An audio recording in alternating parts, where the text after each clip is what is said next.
Me and Matt got the opportunity this week to watch another Oscar contender for Best Picture. If you guys didn't know already, American Fiction right there is the movie that we decided to review this week. We both got to go out to the theater. It was a nice trip to go see this movie in the theater and I don't get to go to the theater as much anymore, so I really did appreciate that. So let's get started with this, and without further ado, why don't we hit that intro? Yes, there we go. This is the way. This is the way. All right. Pow! Wham bam. Thank you, ma'am. All right. So we're going to be talking about American Fiction. And Matt, if it's okay with you, we were kind of talking about it earlier too, about maybe we should, I was thinking we should do a spoiler-free section. And you're like, well, we kind of covered that with our little shorts that we did. And I was like, sure. Oh, okay, that makes sense. So if you're okay with it, I just like to forego the spoiler-free section and just go straight, just dive right in to our analysis, our review of American Fiction. I'm right there with you. A lot of stuff to cover with this movie, for sure. We do. So, yeah, if you guys haven't seen it, I think both of us recommend it. Go back to our shorts. You can check those out, our immediate responses after the movie theaters. And, you'll get our idea of it. And once you've seen it, come back to this. You can watch this on our YouTube channel. It'll be right up there for you. So, yeah. All right. So let's get into it. So we're going to start off special feature here on Father of the Phantom. I just brought this up for you guys. So, yeah, let's talk about this movie, American Fiction. So let's hit it. Okay, let's hit this. Good. Ready? Ready for this, Matt? Ready. Hold on to your butts. I'm braced for something. All right. Oh, that's the wrong one. Hit that intro. Hit that intro again. All right. You ready for this, Matt? Here we go. I'm ready. I'm braced. Look at what they published. Look at what they expect us to write. I just want to rub their noses in it. Deadbeat dads, rappers, crack. You said you wanted black stuff. That's black, right? I see what you're doing. We sold your book. No. We believe Mr. Lee has written a bestseller. It's a joke. The most lucrative joke you've ever told. Now, is Stagg a pseudonym? Yeah. Mr. Lee can't use his real name. Is this based on your actual life?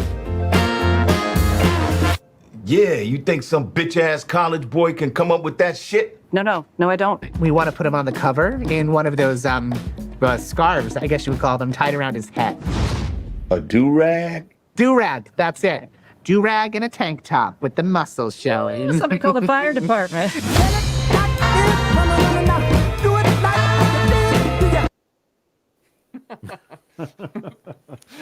With the muscle shirts going. Oh my gosh, man. So so if you guys haven't, we're gonna spoil it for you guys. So warning, spoiler alert. There it is. It's coming up. This is our spoiler-filled review of the movie American Fiction. Out in theaters now. I think it's actually coming for digital download here on February 6th. Oh, okay. So you don't have to wait too long. Interesting. Then. Right. So Matt, what did you think? Well, so I had quite the experience with this movie. In my little spoiler-free review, fresh out of the theater, I'm trying to think of a better word for it, but I can't. I was a little confounded with the movie. So I've seen a lot of movies like this. I'll say there are tons and tons of movies out there where the premise is like a sentence or two long. So-and-so discovers this about themselves in secret, and this happens, and it's basically, and this happens is really meaning like, and mischief ensues or something like that. So we just saw a version of this with, I don't know if you caught it, Chris, but the movie's called Dream Scenario with Nicolas Cage. Again, you can sum up the movie by saying the movie is about what happens when suddenly the entire world starts having dreams with Nicolas Cage in them. Mischief ensues, right? So Yeah. this is exactly that, where what happens when a black author writes a stereotypical black novel? Mischief ensues, and so I wanted it to sort of rise above the formulaic type of plot that we see with a lot of those movies. They're fun, but they're concept movies, and it's kind of like once you get past the concept, a lot of times those movies, they don't know what to do with themselves, and you get endings or third acts that just sort of peter out, and don't really go anywhere. And I started this movie with high hopes. I loved the humor in it, and as it went on, I was like, okay, well, there's more to this movie than humor. There's a lot of this family trauma drama going on with great performances by all of his family cast. My God, like with little screen time too. Like they were able to fit some pretty amazing character work in this. They were with just the family. Everybody else in the movie was playing like a cartoon character of what their role was meant to be, and you just saw it in the trailer. Kind of the completely out of it producers and editors, and that just continues with like every character that wants to like the book for some reason. They're basically playing a caricature type part.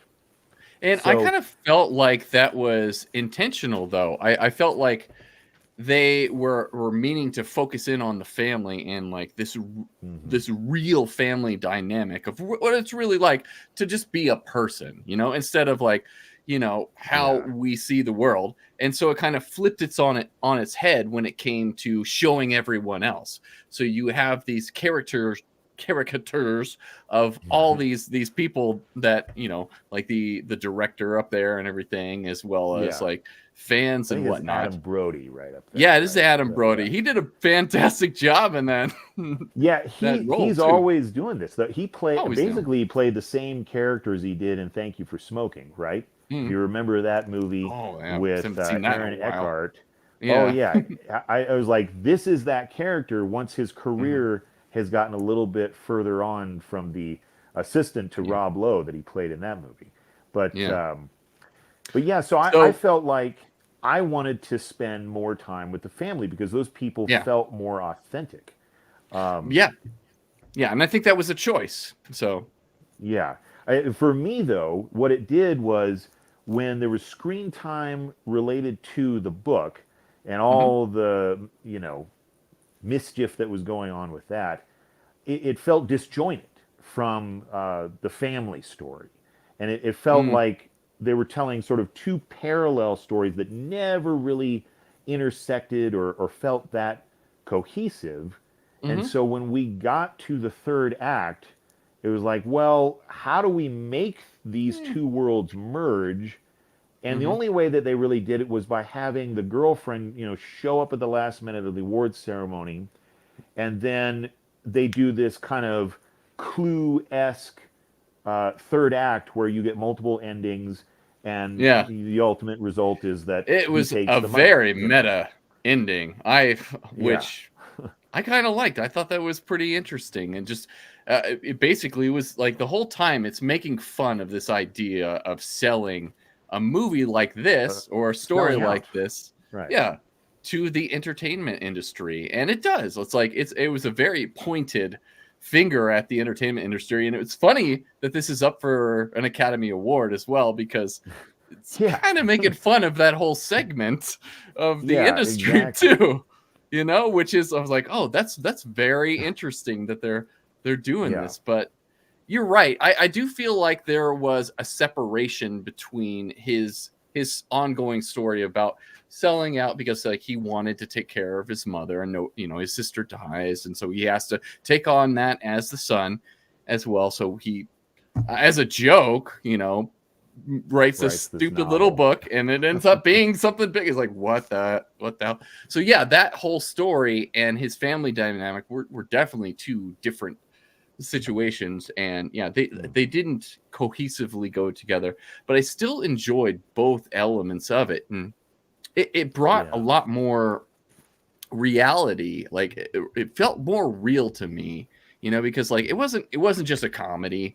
There were real somber moments in this. There were real serious moments in this, alongside just funny, irreverent situations that just make you laugh. And like some things that aren't like, I don't know, not like super socially acceptable, like making fun of people that are like, oh, you shouldn't be doing that. Like when they were dumping the ashes in the water there. The guy goes past, he's like, do you guys have a permit for out that? Of the blue. It was like, shut the fuck up. Get out of here. He's like, I'm gonna beat your ass. I know. It's like, it's like they can go from that serious moment into this comedy too, and just make it so lighthearted. I love that, because that's life. That is life. I mean, we just did that here on the show, when we were talking about Carl Weathers, and now we're going to this. Life is like that, we have our ups and we have our downs, and I really enjoyed seeing that in a movie. Yeah, I tell you what movie does that really well. For those of you that have not seen it and want to give it the time of day, About Time does a surprisingly good job of showing those family nuances. Because the family is nowhere near perfect, but they deal with each other because they've learned how to do that over decades. And you totally believe that those people are brother, sister, father, son, mother, daughter. And it's like, holy crap. Every time I watch that movie, I was like, that's going to be my little girl when she grows. That's how we're going to be, because that's how we talk to each other now. I can only imagine, So it was a comedy, sort of a sci-fi a little bit. It's another one of those it's another one of the movies like this where it's like, what if the main character discovers that his family lineage includes the ability to travel in time at will? Mischief. Was that main actor? It's Dom Gleason, I think. Yeah. Yep. Yeah. He does a phenomenal job in that. That's an incredible movie.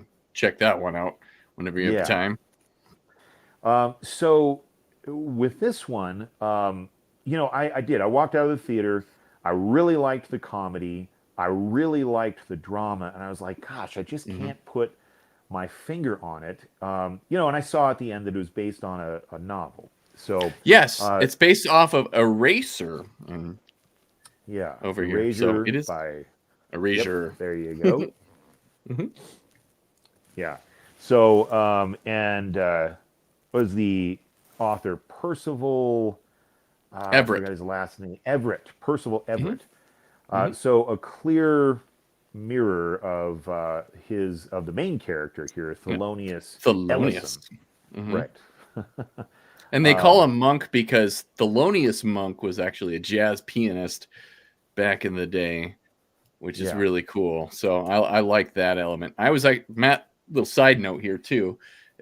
I really wanted to name a kid Thelonious because I love that name so much. Oh, there you go. I know. I haven't heard like a main character called Thelonious in a movie, so this is pretty awesome. There's still time, buddy. Get out there.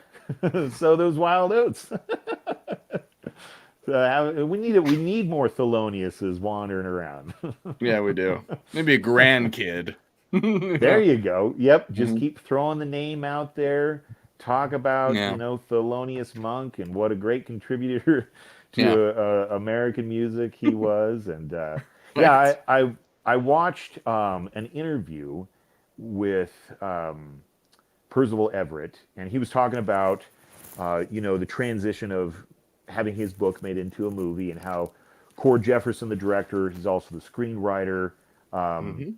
He felt did a good job of translating the novel to film. So I was really curious about it. I couldn't get this movie out of my brain, and I was like, okay, I've got to read the book. So I read the book, and I will say that the book did fill in those gaps for me. So a big difference there in the book to the screenplay is that they do have the circumstances surrounding the novel basically inform where his life goes, because like they don't actually even go to the beach house until he starts making money off the book, because in order to go there they have to have money to turn on the electricity and the phone, and nobody in the family has money and stuff. And so suddenly he's like, oh, I'll just do it.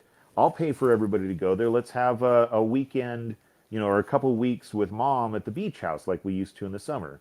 And then all of a sudden he's able to pay for more stuff, and he's getting millions of dollars. And so it just kind of keeps the plot going to, like, as his life, gets further and further along the wealth track, it paves the way for the plot of the book. So to me, there was more of a cohesion there.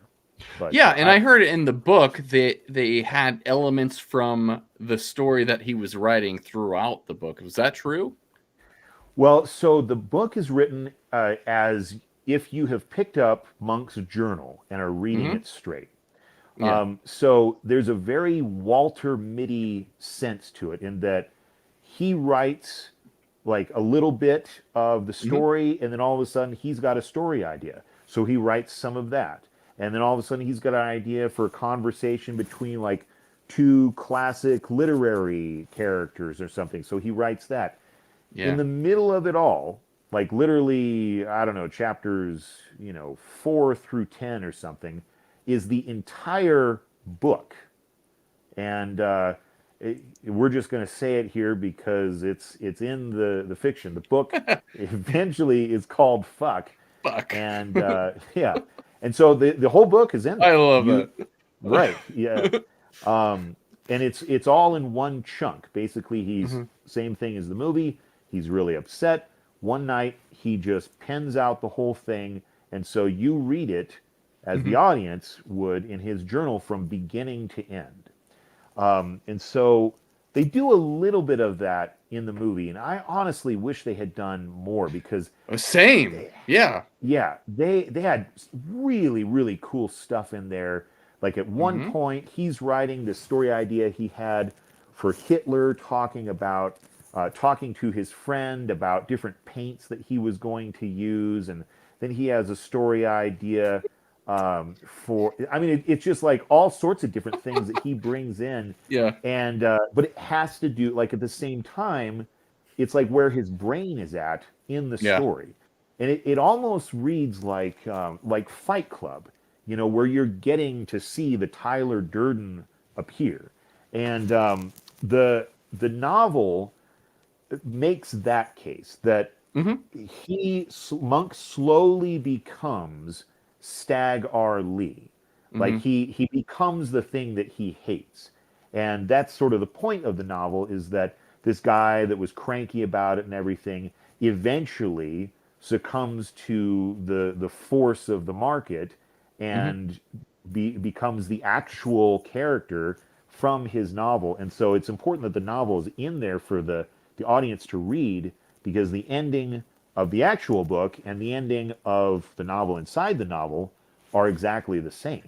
And so he literally winds up in the same position as his character that he hates. So, yeah, it was quite an interest. I liked the ending in the book much more than the ending of the movie. But again, it's just personal taste.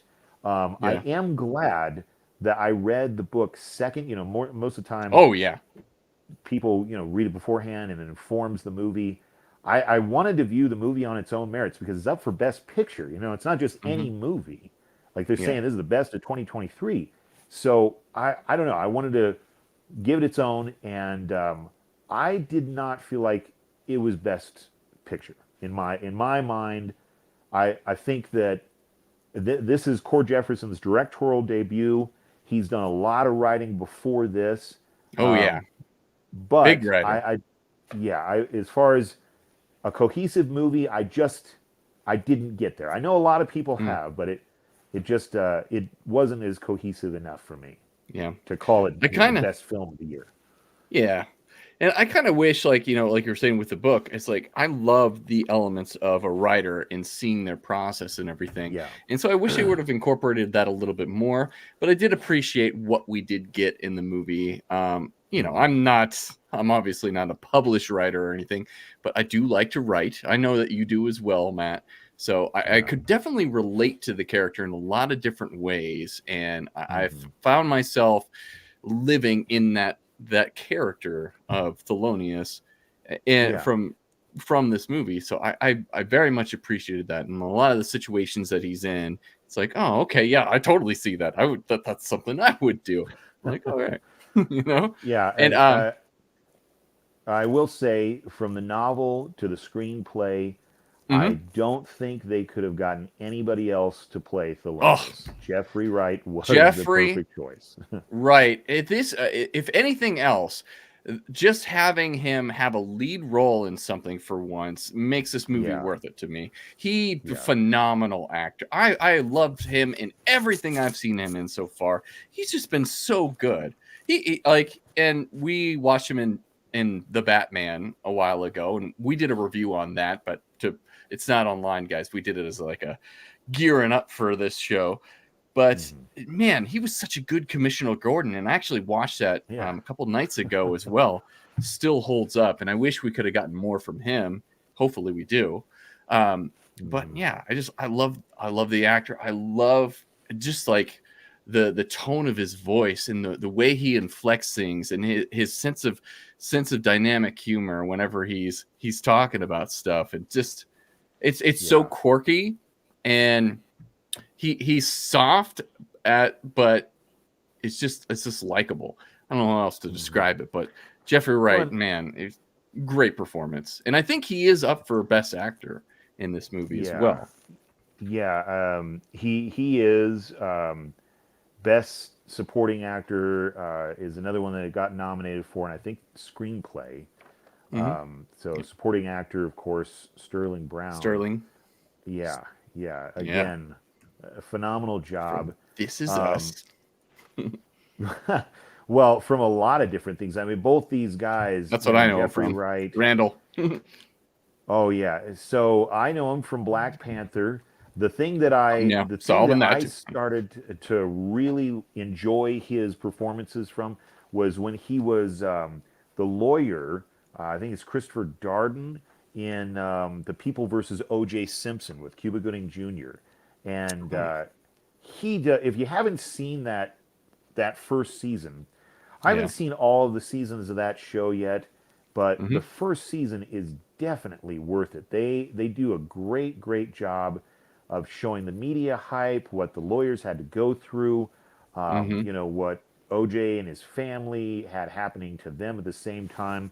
And it's a condemning show, I will say. I did not leave the show thinking, oh, OJ, you know, did not do it or whatever. But I think the main point was to just show the process of everything. And so a big part of that was the performances by everyone that was portraying one of the lawyers involved with the case. And so he played one for the prosecution, and he did a great job. He really, he can be subdued, he can be loud, he can be anything emotive that's necessary.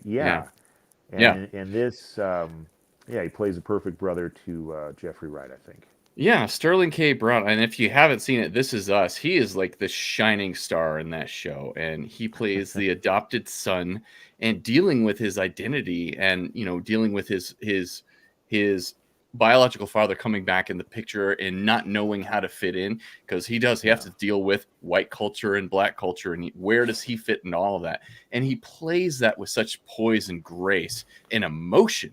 And just like I have loved him from that. And I remember, I think the first thing I saw him into was Black Panther in the beginning of that movie. And even in that small little scene that he's in the very beginning of that movie, and that's it, he still has a presence, and he still does. And he does such a great job with this role. You know and he's not a perfect character either. It's like this brother is like on a downward spiral, you know, as his life is falling apart and everything.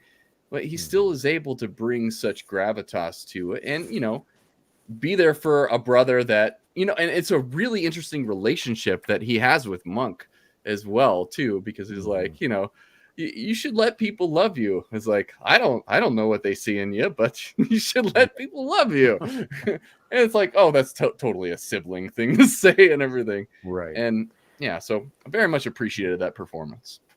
Yeah, it was interesting. I liked the brothers' portrayal in the movie more than I did the book. In the book, he's actually the oldest.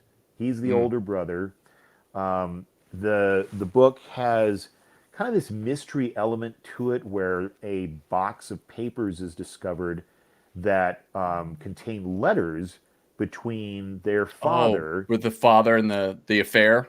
yes, and the mistress. And actually a secret child is discovered. They go looking for her.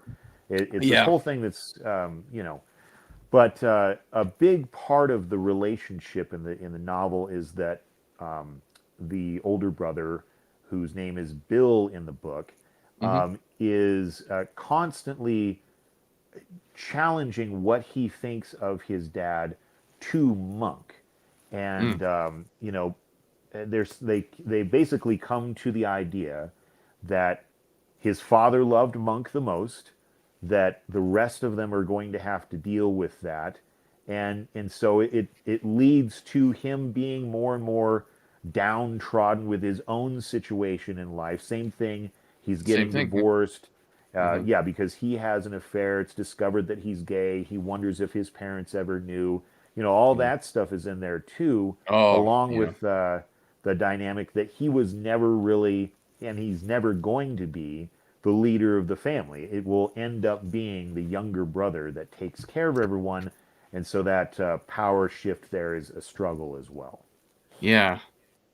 Yeah, that would have been a nice little element too if he was the older brother in that situation. Yeah. But I see why they made Monk the older brother, and you know, he's the one that everybody's coming to, and it, you know, obviously. Well, and I think having Sterling portray the younger brother, you know, you have a 3-kid family, and in a lot of those families, there is somebody is sort of lost in the fray, or there's always that feeling, you know, in the portrayal of fiction, and I think in real life, there's just like, oh, you know, this is the favorite, this is the you know, scholarly one, and then we've got our wild card out there, and it's not always the youngest. Maybe it's the middle child, maybe it's whoever, but there's always that dynamic of just kind of like there's the misplaced one, and I think that Sterling plays that role up, plays that dynamic up quite a bit, and it sells so well when they finally have the scene, great scene, with Lorraine the housekeeper coming in and accepting him for who he is. That is the heart. Lorraine was so much heart in this story too. That was great beautiful. Performance by Myra Lucretia Taylor. So she, I think, did a phenomenal job of raising the level of the character from the book, and probably Cord Jefferson writing her that way as well. Yeah, definitely. But Lorraine is far more of a motherly character in the movie than she is. She's sort of a mess in the book, and not a likable character at all. So there's never that moment, totally different in the book. And so I very much preferred their characters in the movie as opposed to the book, because I loved that moment. You know, he's got his heart broke from his mother from the dance scene earlier, and then he finally has that validation, even though he's sitting there, he's got the drugs all over the coffee table, he's not appeared at her wedding. She just forgives it all with one look, one word, and one hug. And I mean, it's just crushing. It was like, geez, why can't we all be like Lorraine, you know? Yeah, that was such a refreshing moment, because you don't see too many of those moments in films, and for his character, that made such a huge difference. The other scene that was heartbreaking to me is when he was dancing with his mother, you know, in the home and everything, and she's like, I'm so glad that you're not a homosexual, and it's just like, oh my god, it's just, and he had to step out of the room, and I was just like, oh, what just a gut punch. Town. Right. Yeah. Well, yeah. he goes to the beach house and parties it up. Says he's gonna leave town. Right, but no, a lot think of those that, little moments in this that had a lot of heart, that they shine worked very well. You know, and that's why I think this was nominated, because you do have these moments in this movie that feel real, that have heart, that just shine very brightly in these performances. Everybody is firing on all cylinders with their performances. I wish that the movie would have just been a coming home type of tale. You know, there's tons of movies out there like this, but I think this stepped it up. If the entire movie could have just been about the family dealing with each other after being separated for so long, they come home to take care of their mom. Their sister then dies, and the brothers have to deal with the estate and the maid and all of that kind of thing. I think that would have been a good enough movie by itself. You know. Yeah, I agree. I can't argue with that, because that was an intriguing part of this story that I was very invested in. So that it could have just been that too. But then again, it was a lot of fun going on this journey of him just messing around and dealing with the ridiculousness of the industry, which is so amazing to see and funny. I'm just like, That's something I also wanted to ask you about, because so the novel was written in 2001. Setup is the same. You know, basically the novel's a response to Sapphire's Push, you know, which itself became a movie. But the novel came out several years before Erasure. And so, you know, the author writes a book about an author having to deal with this stereotyping and racism being marketable. But do you think 20 years later, do you think it's the same? I think that I still think that it is poignant, and you know, as Jeffrey Wright as Monk is dealing with in this movie, he's going through this, and is he completely right in how he's viewing the world? I don't know. And like, you know, when he's talking to the other author as they're, you know, judging the books and everything, I thought that was a very poignant moment between the two of them. He's like, I could see what our culture, our people could be like. We could be better than this. And he's like, oh, that's saying that, you know, we aren't good enough. You know, it's like, oh, you know, so there was definitely some We're really starting at a deep, lower point. Yeah, and so it's like, well, you know, I see that point, and like he was judging, and I think that they make this more clear in the book, right, where he was judging this book that he hadn't even read. He listened to the excerpt that was there when she read it, you know, on the panel, but he didn't read the entire book, so he was taking things out of context, so he didn't give her full due, like, and he just based his crazy, ridiculous book you know, off of like, you know, just whatever's in his head. And it was just, and it was interesting too that dynamic between those two authors is they agreed on so much stuff. And so it's this idea of this open question of our identity as people, you know. And I personally, you know, for me, it's like, you know, I'm a scientist, so like we have ethnicities, we're the human race. There is no separate race from that. There's no two races or anything. We're all human, you know. We're all have a little bit more melanin or a little less melanin in our skin. It's just superficial stuff. All our but we blood have runs culture. It's true. It's like, so for me, it's like, well, you know, that working with blood. I do. So. I do work with blood people out there. But this idea is like, it's like, okay, I'm a black man, so the stories that I write are meaningful to me, but they don't have to be a part of like black culture or anything. It should, my work should reflect itself, and it shouldn't be boxed into anything. I get that point of view. I totally understand that point of view. And everybody, if a writer should just be, you know, rewarded and looked at for their works rather than who they appear to be or who they are like on the outside, because it's really what we're thinking in our heads and who we are as people, making these stories and everything. So I really appreciate that struggle and that thought process that went into that. But you know, we have seen a lot of issues with hate in the last few years, and it hasn't gone away. It never will. Racism's never going to go away. There's always going to be struggles and everything, and it's hard. And I think what the movie changed this too, right? Like the book was set in Washington, D.C., right? As opposed to Boston. And so right. And they go up to Martha's Vineyard is where the beach house is. Where the beach house is? Okay. So there's a much larger Black community in Washington, D.C., as opposed to up in Boston. And so the idea in the movie was they were kind of isolated from all this stuff when they were up in Boston. And, you know, so they're by themselves and it's not dealing with this Detroit ridiculousness. or something, right?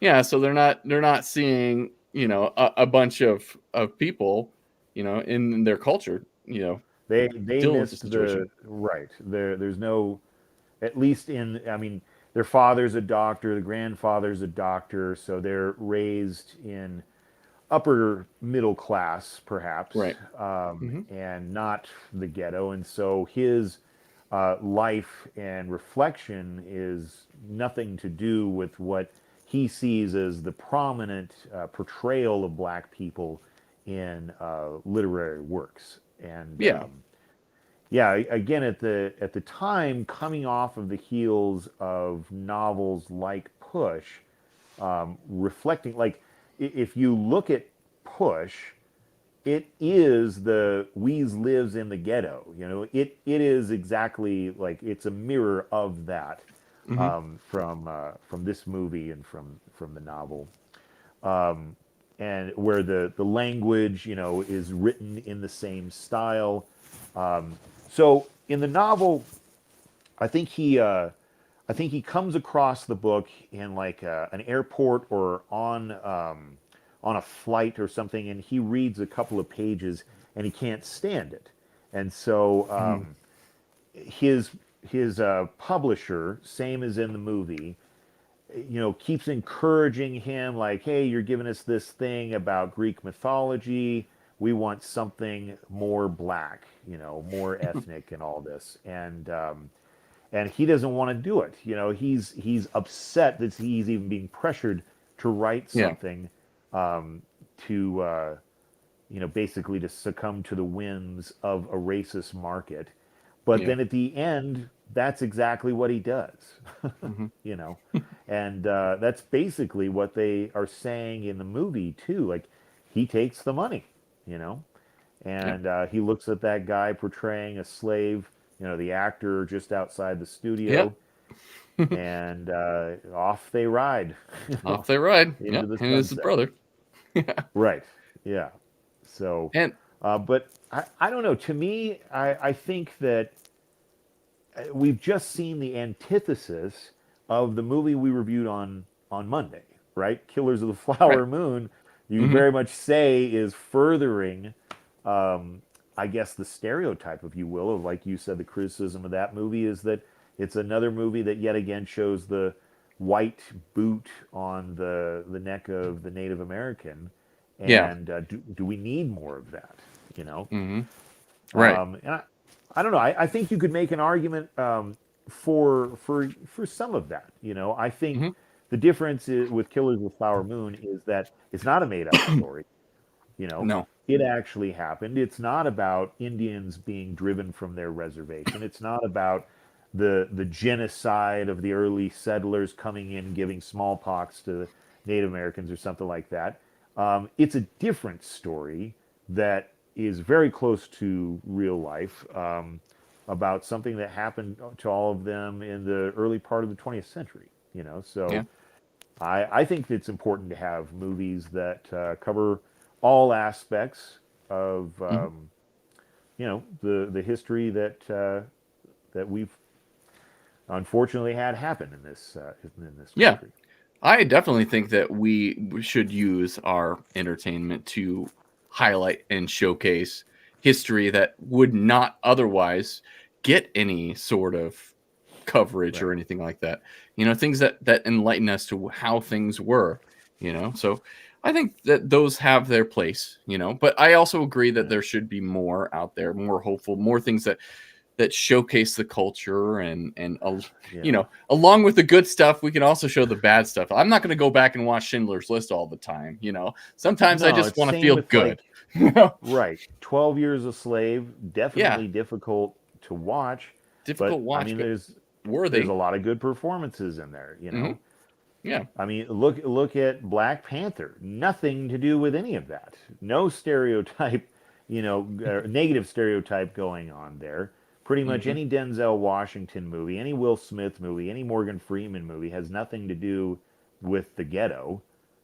Maybe Training Day, but in that case, Denzel's playing an undercover cop. You know, so I don't know.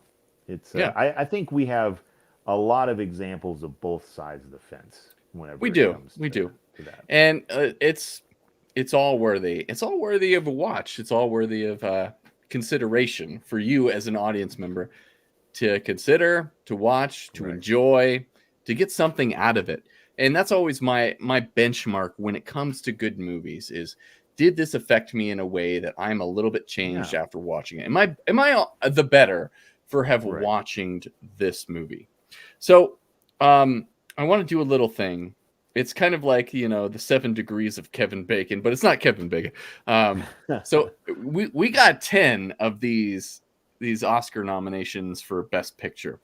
Sure. And I have figured out there's a link between Killers of the Flower Moon and this movie. And I want to see if you can get there with me on this. So there is a link. Yeah. And I was thinking about it. I was like, oh, okay. It's a small link, but we can get there. Yeah. So. And it deals with a show that you love, that you have praised in the past. Well, that's not a short list. No. A more recent I don't know. one. Okay, it's so it's not like I come up with 6 steps. Oh, I know exactly what you're talking about. There we go. I got Jefferson. It. Yes, Cord Jefferson. What did he write? He was one of the writers on one of my favorite shows ever, Watchmen. There it is. Yes. Watchmen. And how does that one open up? With the Tulsa Massacre, I think it's 1921. Massacre. Yeah. Yep. Which was referenced in what? Killers of the Flower Moon. We got there. There's a through line. There's now on Monday, we're gonna find a connection between them and Barbie. But Cord Jefferson. The reason I really wanted to bring that up is because that was another thing too with Watchmen, which was so profound to me, is it highlighted the Tulsa Massacre. It's all about that. Yeah, right. Oh my God. And like I was not expecting that type of level of story in a comic book themed show. You know, I was like, wow, that's deep. And part of that's got to be due to Cord Jefferson and his writing acumen for that show. So hats off to that. Well, and again, there you go. You have a show that shines a light on a true moment in history. You know, because of that show, literally because of that show, I went and I was like, wait a second, this was real? They really had planes like throwing bombs and stuff. What they portrayed on Watchmen was horrific. But what happened in real life went well past. I mean, they were like beheading people. You even look at the footage of what was shown in Killers of the Flower Moon, the news footage. You know how it said like Fox News, and it showed the clips. I mean, even that, I didn't realize that like whole sections of town were completely leveled because of the fires and everything like that. It's insane, crazy, just devastating. Yeah. So early America and the lawlessness of just these people can come through and just cause genocide to a whole community, a whole city. Yeah, it's insane. Yeah, it makes you hope and pray that whatever you're doing in your life, you don't make that decision to become a part of something like that. No, You know, definitely not. because I think it's a mob mentality, and I think that, again, given the Oh, right yeah. circumstances, many people could be caught up in that sort of thing. I mean, we've seen examples of it throughout history. This country, Europe, lots of countries. It's a mob mentality. You know, in the moment, things get heated, things escalate, and people end up doing some incredibly devastating things. But whenever you take art like this that shines a little spotlight on it, I think that in some ways it's trying to be proactive in preventing the next event like that. Maybe people will think about it the next Right. time that something like that comes along. So, and Maybe you you'll even think saw about things in in, your life that, hey, maybe my great grandkids will look at my life and hopefully they'll see that I stood up for the right things, you know? right, yeah. So, That's what I hope. yeah, one can only hope. Yeah, So, and so to back up to American Fiction, that's one of the things I did also very much like about this film is you know there's this idea of an inclusivity that's not really inclusive. Like, you know, so right. they had these authors come on to judge these books and pick the best ones for this award and everything. And they're like, oh, we need minority opinions in this. So what do? They just hire 2 black authors. Where's the Asian author? Where's the Where's the Filipino Mexican? author? Right, Where's the yeah. Mexican author? It's Where's the like, gay that's not author? diversity. And then at Yeah. the end, like the 2 black authors are saying, we don't want fuck to be number 1. And the white majority, the 3 white Like majority authors, rule, like, yeah, they still have all the say. And it's like, oh, okay, I thought that was very poignant too. I was like, yep. And so what do they that's another say? Like, thing we want to make sure that minorities are represented or something. yeah. Or yeah. It's like, come I on. don't know. It And was a that's good that. joke. It was a good joke, and that's the funniest jokes are based on some bit of truth, and there is some bit of truth there, and I love how much they're mocking all these different, you know, corporations do it and everything else. Like for certain, like Juneteenth, everybody's talking about Juneteenth, and they're doing all this stuff, but what are they really doing? It's like, come on, it's like it's all for show. Right. Yeah. The satire definitely felt poignant. It did. I will say that I laughed at all of it because All of it. Me too. It was telling, you know, just a story of how silly, really, it can get. I mean, because that's at the end of the day, I specifically use the word silly because it's this stuff that we argue and fight about. It's just meaningless. You know, it's really not that important. And sometimes I think we'd all be better off if we just got a little more level-headed and let things go sometimes, you know? Amen to that, brother. Yeah, I agree. Yeah, and really, and don't get involved in business that is not our own, you know? We can all have opinions for sure, but whenever it's a subject that's not affecting your life, I am of the personal opinion that, sure, have your own opinions, but you don't need to be part of the decision-making process if it's not affecting your life. So that's my opinion. But we're getting off topic a little. We are. So let's double back here. And as far as this movie, why don't we go ahead and go into our ratings? What do you say? Let's do that. Yeah, sure. It's about 55 that time. minutes in. It's about that time. So let's go off of the Doug scale. 6 to 10 means it's something that you'll want to watch. Anything below that is not worth your time. What would you rate this? 1 out of 10. Yeah, 1 out of 10. I'm going to give it a solid 7. You know, I liked a lot of it, but like I said, I didn't think it was as cohesive. I really don't. To me, it's not surprising. This is Cord Jefferson's first directorial. This first. Can you movie, imagine? Directorial debut. Yeah, first movie. Your first nominated, film? Right, 3 times Wow. or 4 times, whatever it is. Yeah. Plus the screenplay. Yeah, I'm sure Impressive. he's extremely proud. But no, I feel like because of that lack of cohesion for my own taste that a 7 is as high as I want to go. I loved many aspects of it, but felt it could have been a better movie. So, Okay. what about you? For me, I think I did enjoy it just a little bit more than you. So I think my overall rating is going to be an 8 out of 10. I love the family dynamic. I loved every joke hit me very well. Yeah. Jeffrey Wright was amazing in this film. Well worth getting nominated as Best Actor. Again, I'm just glad that he had a spotlight in a movie, that he is the main character. I felt, and I mentioned this earlier, that I very much related to his character. I related to Monk a lot. And so I was able to go on this journey with him.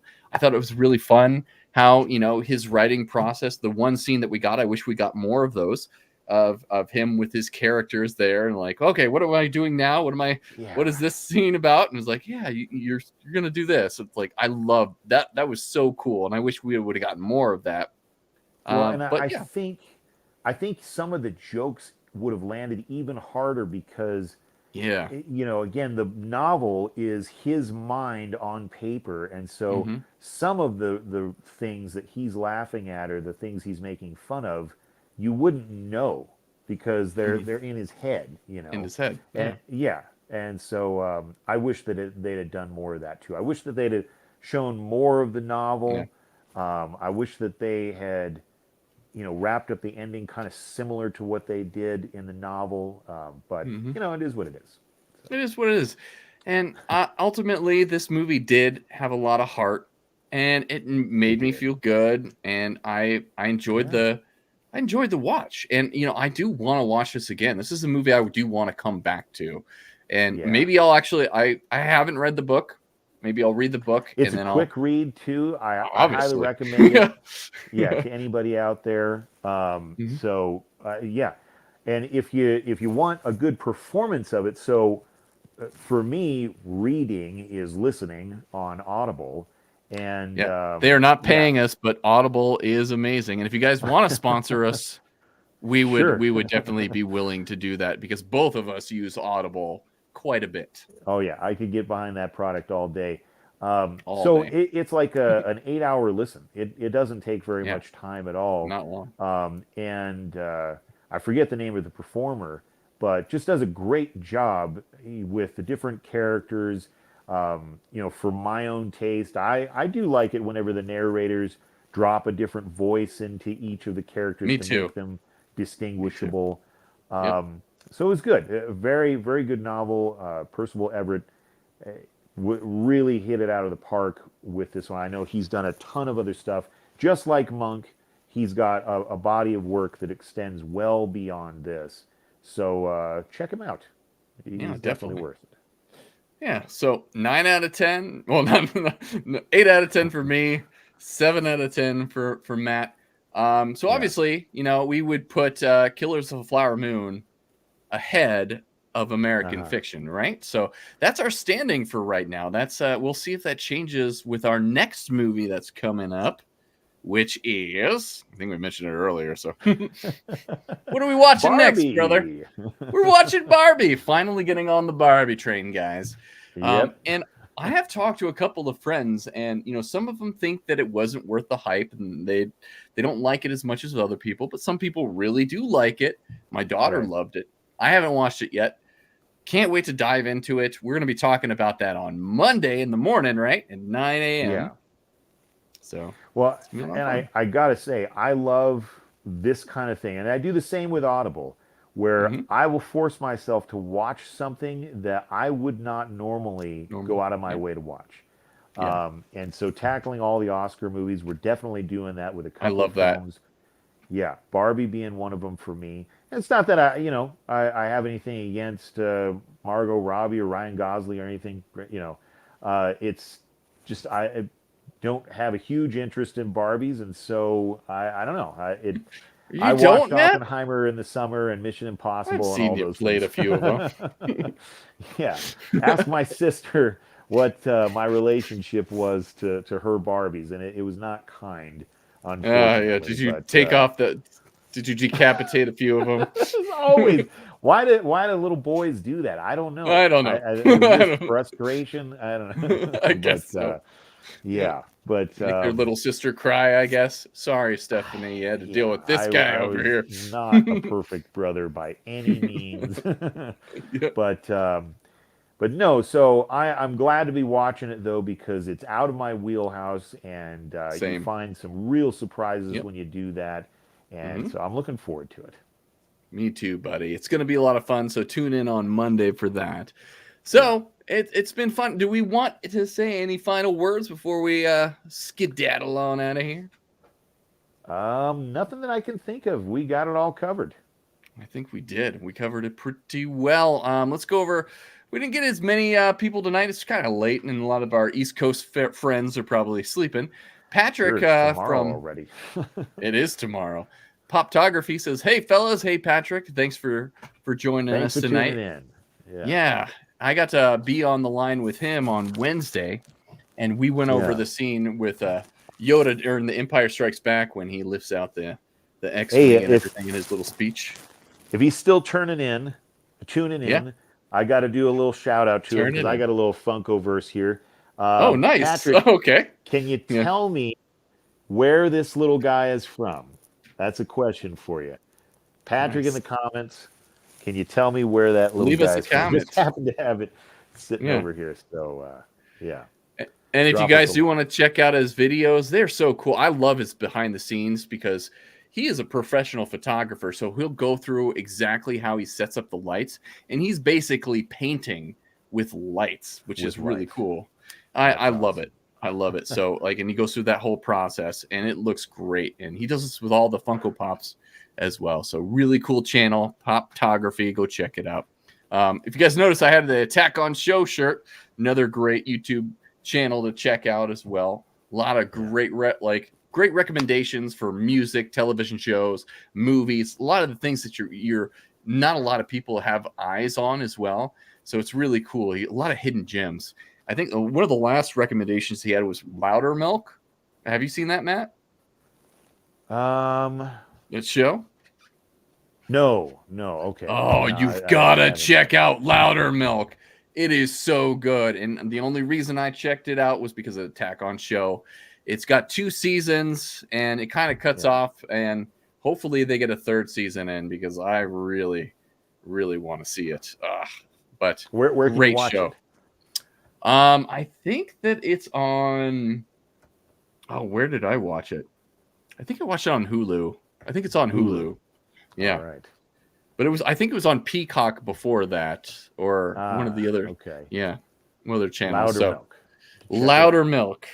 Definitely check it out. It's really, really good. So, and it's about this guy that was a previous drug addict, and he runs like an AA meeting and everything. And so you have all those characters, and it's more of a comedy. It's really fun though. Good recommendation. So got that from Attack on Show. Anyways, guys, well, we hope you had fun tonight. If you missed the live stream, you can always check this out later on YouTube, or you could check it out. It just plays on Facebook as well. So you find us at, where can they find us on the intranet there, Matty? Twitch, Facebook, YouTube. Yep, there you go. Facebook, Instagram, YouTube, right? the Gram, X now, I guess. Let's go. Oh yeah, that's right. That's right. What am I missing here? So we got Threads. We're on Threads as well. Threads, that's right. Yes. And TikTok. So you can check out some of our shorts on TikTok, as well as on the YouTube shorts as well. So shorts all over the place for us. But yeah, you can check us out all those places. Please give us a like and subscribe. As always, it really does help us out. We're a small channel, but we like doing this stuff, and we're passionate about it, and we love talking about movies and all things nerdy. It's great. I have such a blast with you, man. I'm so glad you're back. I'm so glad that we're doing this Oscar Odyssey over here, getting it done. Glad to be doing it. Me too. Well worth staying up. So I'm an old man. I usually am in bed by now. The end of the line for you. Huh? I'm getting A little tired. Candlewick is burnt down to. Yeah, the been up base. all day. Yeah. Get up Yeah. early to get the kids ready for school, and I'm up all day building gym equipment. That's what I did today. Nice. Finish off the day building it with my son. Actually helped me out, and he actually was getting in there there you and go. actually doing the work with me. He liked it so much. We're gonna build more tomorrow.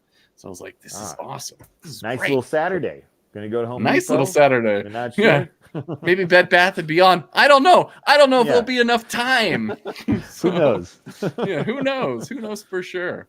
Yeah. So thank you everybody for joining. Thank you everybody for watching. And from our families to yours, have a good one. Have a good one. And we'll play the old little outro here for you. This would be the All right. trailer this time. Yeah, let's hit up the trailer.